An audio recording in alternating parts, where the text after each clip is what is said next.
हे मैया।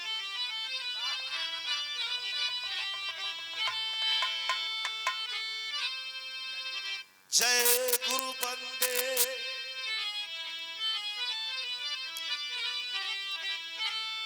जय गुरु बंदे सतगुरु स्वामी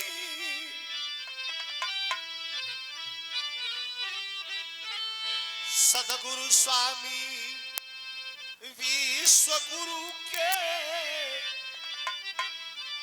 सदा झुकाई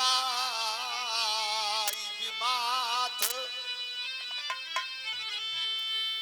अरे दुखियन पर दया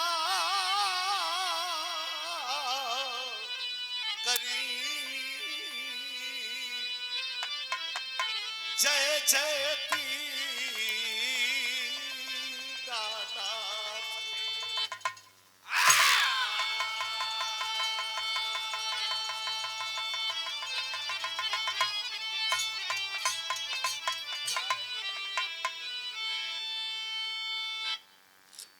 चार लाइनों माई भगवती के चरण में यूट्यूब के माध्यम से रउआ समय देखले हो। खब साल में एक बार माई विंध्यवासिनी के चरण में कार्यक्रम होला। जोना कार्यक्रम में हम और भजन सम्राट लोकगीत सम्राट भोजपुरी सम्राट भरत शर्मा व्यास जी का संगे हमनी के कार्यक्रम होला। दू चार जन को हमनी कमाई कर चौकट पर गीत गावल जाला। एगो माई का श्लोक बा। आवाज उठाला पुरस्कार। दैत्य संहारन वेद विचारन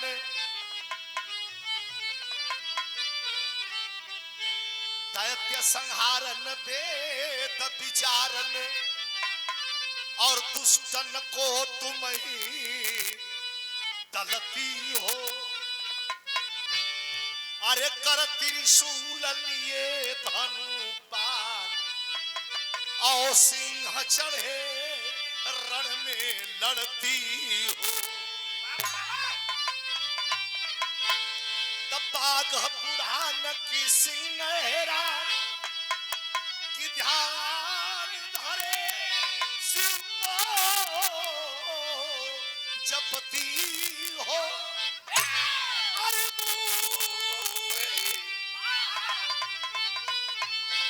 अरे मोए पुकारत देर भई जगदम्ब विलंब कहा करती हो। बेस उठा ले बाबू। Base base